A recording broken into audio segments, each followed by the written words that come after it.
الشیطان الرجیم الرجیم بسم اللہ الرحمن الرحیم لا حول ولا قوة الا بالله توکلت علی الحی الذی لا يموت والحمد للہ الذی لم يتخذ ولدا ولم يكن له شریک فی الملک ولم يكن له ولی من الذل وکبرہ تکبیرا اللهم صل علی محمد وعلى محمد الصلاة والسلام على سید الانبیاء والمرسلین الذی ارسلہ بالحق بشیرا ونذیرا داعیا الی اللہ باذنہ وسراجا منیرا مولانا ومقتدانا وسیدنا وہادینا ابوالقاسم محمد اللهم صل علی محمد وعلى محمد واہل بیتہ الطیبین الطاہرین المعصومین المظلومین الذین ضوى الله عنهم الرجس وطهرهم تطهيرا اللهم صل على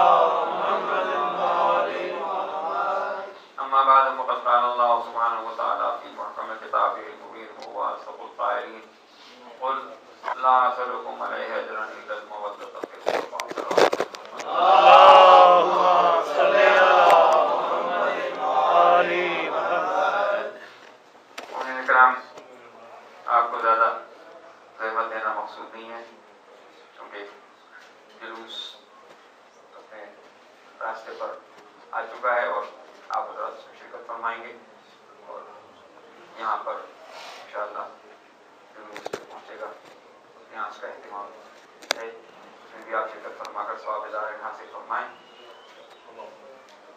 ایک مرتبہ بلند صلوات اللہم صل علی محمد وعلی محمد۔ مومنین کرام، اللہ نے اپنے حبیب کی زبانی یہ سوال کیا ہے کہ حبیب ان سے کہہ دیجئے کہ میں اجر رسالت کے طور پر تم سے کچھ اور نہیں مانگتا سوائے محبت اہل بیت، سوائے محبت اہل بیت کے تم سے کوئی اور سوال نہیں کرتا۔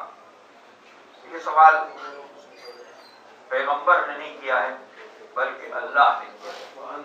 قل کا لفظ بتا رہا ہے کہ یہ سوال پیغمبر کی طرف سے نہیں ہے، پیغمبر خود اجر نہیں مانگ رہا ہے بلکہ اللہ اجر رسالت طلب کر رہا ہے۔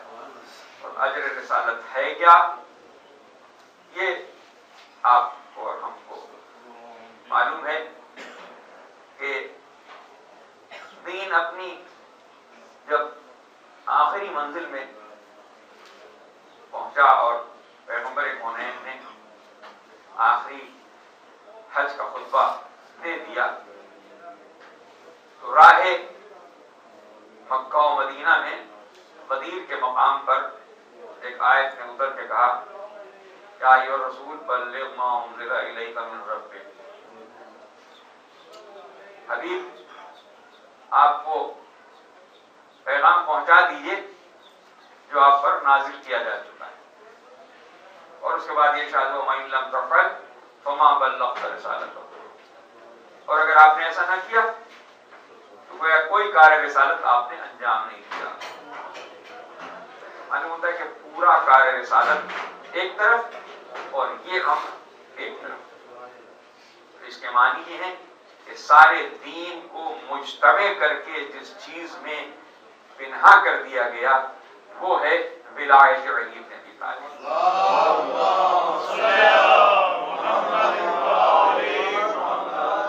اور اسی ولا کی بنیاد پر اللہ اجر رسالت طلب کر رہا ہے، اس لیے کہ بغیر اجر رسالت ادا کیے ہوئے نہ کوئی عمل اللہ کے نزدیک قبول ہے نہ پسندیدہ۔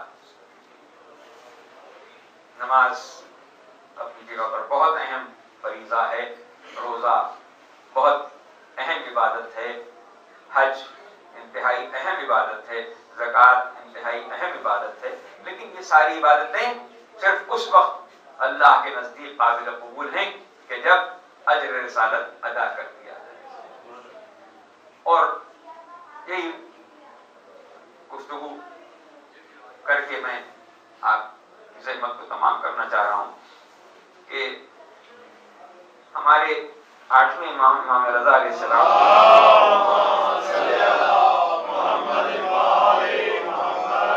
جن کا کل یوم شہادت تھا، وہ جب دوس کے سفر پہ آ رہے تھے تو نیشاپور کے مقام پہ پہنچے تو نیشاپور پہ چاہنے والوں کا ایک اجتماع تھا، اور اس میں سے بہت سے محدثین بھی تھے جو روایت حدیث کیا کرتے تھے۔ ان کو موقع ملا، لوگ مولا رضا کی ایک جھلک دیکھنے کے لیے بےتاب تھے۔ آپ ایک محفل میں سوار تھے اور لوگ تھے کہ اس کے چاروں طرف مجمع کیے ہوئے تھے۔ ان محدثین نے ایک مرتبہ پکار کے لوگوں سے کہا کہ خاموش ہو جاؤ، ہم فرزند رسول سے کوئی حدیث سننا چاہتے ہیں۔ اور یہ کہہ کے مجمع کو خاموش کیا اور خاموش کر کے ایک مرتبہ مخاطب ہوئے امام رضا علیہ السلام سے اور کہا فرزند رسول، ہماری تمنا ہے کہ آپ کی زبان مبارک سے آپ کے جد کی کوئی حدیث سنیں اور ہم اسے اپنے لیے مشعل راہ بنائیں اور اپنی نسلوں میں اسے منتقل کریں۔ امام علیہ السلام نے ارشاد فرمایا، سنو، میں نے اپنے بابا سے، امام موسیٰ کاظم سے، انہوں نے اپنے بابا امام جعفر صادق سے، انہوں نے اپنے بابا امام محمد باقر سے، انہوں نے اپنے بابا امام زین العابدین سے، انہوں نے امام حسین اور امام حسن سے، اور انہوں نے امام علی بن ابی طالب سے، اور انہوں نے رسول اللہ سے، اور رسول اللہ نے اللہ سے یہ ارشاد سنا کہ کلمۃ لا الہ الا اللہ حسنی، کلمۃ لا الہ الا اللہ حسنی، من دخل حسنی فآمن من عذابی۔ ارشاد فرمایا اللہ نے کہ کلمہ لا الہ الا اللہ ایک مضبوط قلعہ ہے، ایک مضبوط قلعہ ہے، جو اس قلعے میں داخل ہو گیا وہ عذاب سے امن میں آ گیا، وہ عذاب سے امن پا گیا۔ محدثین کے قلم دامات نکلے، قلمدانوں سے قلم دامات نکلے اور انہوں نے اسے نقل کیا۔ امام نے محفل میں بیٹھے بیٹھے ایک جملہ مزید ارشاد فرمایا، اور وہ جملہ یہ تھا کہ ومن شروطہا، اس میں کچھ شرائط بھی ہیں، اس میں کچھ شرائط بھی ہیں۔ قلم رک گئے لکھتے لکھتے، حدیث لکھ چکے تھے، حدیث لکھنے کے بعد جب امام نے ارشاد فرمایا کہ بشرطہا و شروطہا، تو قلم رک گئے تاکہ امام فرمائیں، ہاتھوں کو جوڑ کے عرض کیا فرزند رسول وہ شرائط کیا ہیں، وہ شرائط کیا ہیں کہ جن کی موجودگی میں یہ حدیث آپ کی طرف سے پیش کی جائے؟ تو ارشاد فرمایا کہ وَأَنَا مِن شُرُوطِهَا، میں ان شرائط میں کی ایک شرط۔ درود پڑھیں محمد و آلہ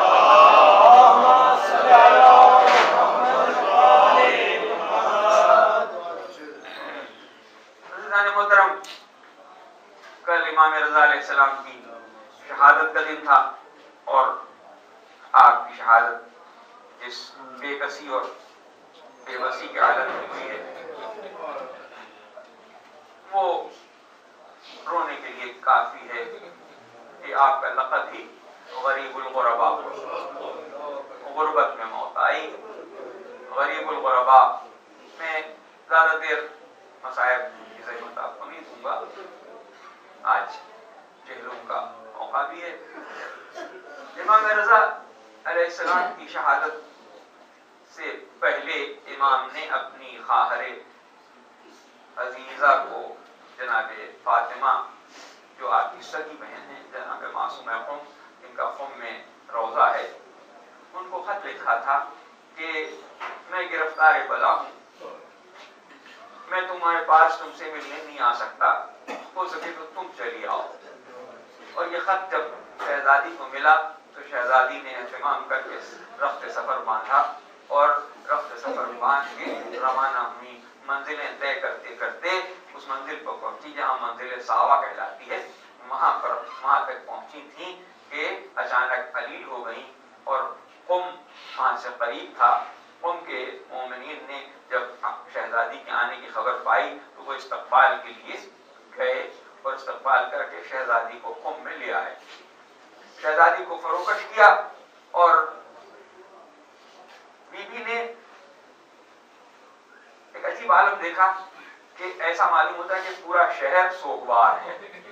پورا شہر سوگوار ہے. ہر جگہ سیاہ پرچم لہرا رہے ہیں, لوگ سیاہ کپڑے پہنے ہوئے ماتم گنا ہے. بی بی نے پوچھوایا اپنی کنیز سے کہ جا کے معلوم کرو کہ یہ کس کا غم منایا جا رہا ہے, یہ کون جدا ہو گیا ہے, یہ کس کے غم میں لوگ اس سوگ میں مبتلا ہیں. کنیز گئی, لوگوں سے پوچھا, کوئی بتانے پہ تیار نہیں تھا, کوئی بتا نہیں رہا تھا. اس نے قسمیں دی اور بی بی کا واسطہ دیا کہ بی بی نے خاص طور سے مجھے بھیجا ہے. تو ایک مرتبہ آنکھوں میں آنسو بھر کے کسی نے کہا کہ امام رضا شہید ہو گئے, امام رضا شہید ہو گئے. بس یہ سننا تھا کہ کنیز گاڑے مارتی ہوئی بی بی کی خدمت میں آئی ہے. بی بی بڑا غضب ہو گیا. جس بھائی سے آپ ملنے کے لیے آئی تھی اسے شہید کر دیا گیا اور یہ پورا شہر ان کے غم میں سوگوار ہے. بس یہ سننا تھا کہ بی بی نے چیخ ماری اور لکھا ہے کہ اس اطلاع کے بعد صرف 3 دن بی بی زندہ رہی. 3 دن زندہ رہی اور اس کے بعد خالق حقیقی سے جا ملی. ہمارا سلام ہو شہزادی معصوم قم پر. اس لیے اتنی محبت تھی بہن کی کو بھائی سے, جدائی کا غم برداشت نہیں کر سکی 3 دن تک. لیکن میں آپ سے عرض کروں کہ ہمارا سلام ہو ثانیہ زہرا پر کہ جنہوں نے 70 قدم کے فاصلے سے اپنے بھائی کو تہے خنجر دیکھا اور پھر بندے ہوئے ہاتھوں سے کربلا سے کوفہ اور کوفے سے شام تک کا سفر طے کیا. کسی منزل پر زینب گھبرائی نہیں. اسی لیے کہا جاتا ہے جو کام حسین نے ادھورا چھوڑا تھا وہ زینب نے پورا کر دیا. ارباب ماتم منزل مصائب طے کرتے کرتے دمشق زندان کے مرحلے آئے اور ایک مرتبہ جب رہائی کا حکم ملا تو شہزادی سید سجاد نے یزید سے کہا کہ میں اس وقت تک کوئی احکام نہیں کر سکتا, کوئی فیصلہ نہیں کر سکتا جب تک میں اپنی پھوپھی سے پوچھ نہ لوں. اور یہ پوچھنے کے لیے جب سید سجاد زندان میں آئے تو بی بی نے جواب دیا, اے بیٹا سید سجاد جا کے یزید سے کہہ دو کہ ہم جب سے کربلا سے چلے ہیں اپنے شہیدوں کا ماتم نہیں کر سکے. ہو سکے تو ایک گھر خالی کروا دے تاکہ ہم بیٹھ کے جی بھر کے اپنے شہیدوں کو رو لیں. اللہ جانے بی بی نے کس تمنا اور کس دلی گہرائی سے یہ حسرت کے بھرے جملے کہے تھے اور اس انداز سے اس ردائی کی پہلی مجلس دمشق کے اس گھر میں قائم کر دی کہ آج رہتی دنیا تک گھر گھر مجلسیں ہو رہی ہیں, گھر گھر جلوس نکل رہے ہیں. وہ آزاداری جس کی بنا جناب ثانیہ زہرا نے ڈالی تھی وہ آج تک باقی ہے اور انشاءاللہ تا قیام قیامت باقی رہے گی. ارباب اعضاء بس چہلوں کا تذکرہ کر کے میں مجلس کو تمام کروں کہ جب یہ لٹا ہوا قافلہ مدینے کی طرف جانے کے لیے تیار ہوا تو شہزادی نے یہ فرمائش کی کہ ہو سکے تو ہمیں ہمارے بھائی کے مزار کی زیارت کرا دی جائے. ارباب ماتم لکھا ہے کہ کوئی پہلا چہلم نہیں تھا, اس لیے کہ اتنا طولانی عرصہ قید میں گزرا کہ بیویاں خاک بسر جن کے چہرے دھوپ میں جھلس کے پہچاننے کے لائق نہیں رہ گئے تھے, وہ بیویاں غم و علم کی تصویر بنی ہوئی اس عالم میں روانہ ہوئی. لیکن ایک روایت یہ ہے کہ جس دن یہ لٹا ہوا قافلہ کربلا پہنچا اس دن بھی چہلم کا دن تھا. اب جناب زینب اور جناب زینب کی تمام مقدرات اور وہ لٹے ہوئے اہل حرم آج پہلی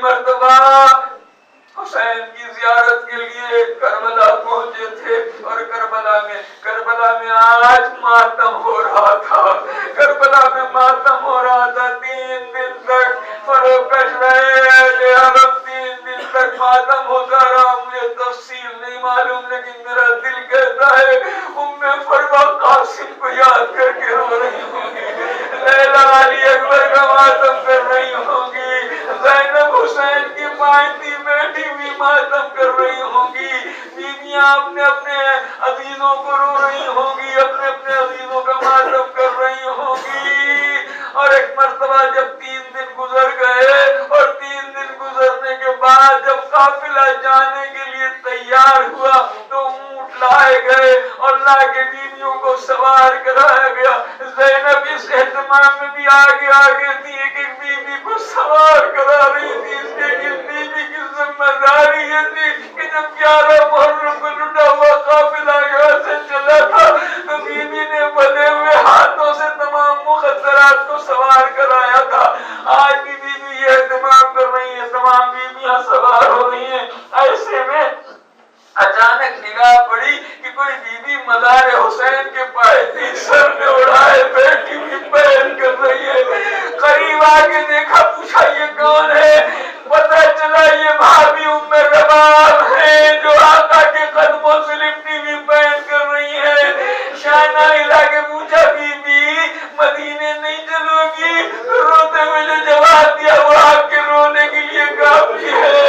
رباب نے کہا بی بی میں مدینے جا کے کیا کروں؟ اللہ نے مجھے 2 بچے دیے تھے، ایک 4 سالہ سکینہ تھی وہ دمشق کے زندان میں رہ گئی، ایک 6 مہینے کے علی حضرت تھے وہ بابا کی گود میں سو رہے ہیں۔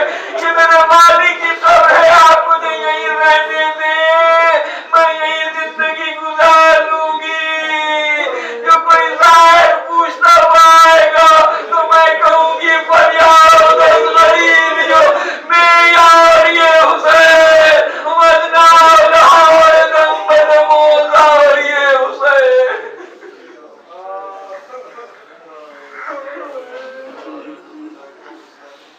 سيعلم الذين ظلموا أي منقلب وينقلبون۔ وعلم علیہ واسطہ محمد وعلى محمد کا ہمارے اس قلیل سے توسل کو قبول فرما دے۔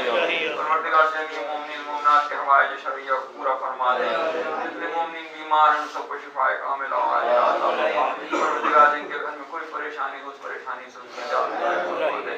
بحق محمد وعلى محمد جن لوگوں نے اس نیاز میں حصہ ڈالا ہے پروردگار ان سب کی نیاز کو قبول فرما دے۔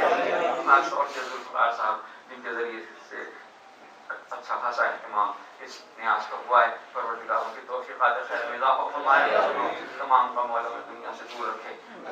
ان کے جن صاحب کے ذریعے سے یہ نظر ہم تک پہنچی، پروردگار ان کے لیے تمام مرادیں پوری فرما دے، اور جن مومنین نے ہمارے تمام بھائیوں نے اس میں حصہ ڈالا ہے پروردگار ان کی سب کو نصیب قبول فرما لے، پروردگار ان کے سب دلی حاجات پورے فرما لے۔ محمد ہمارا خاتمہ ایمان پر فرما، ہمارے آقا انعامدار کے ظہور میں تعظیم فرما، ان کے ظہور ان کے انصار و عوام میں شمار فرما۔ ربنا تقبل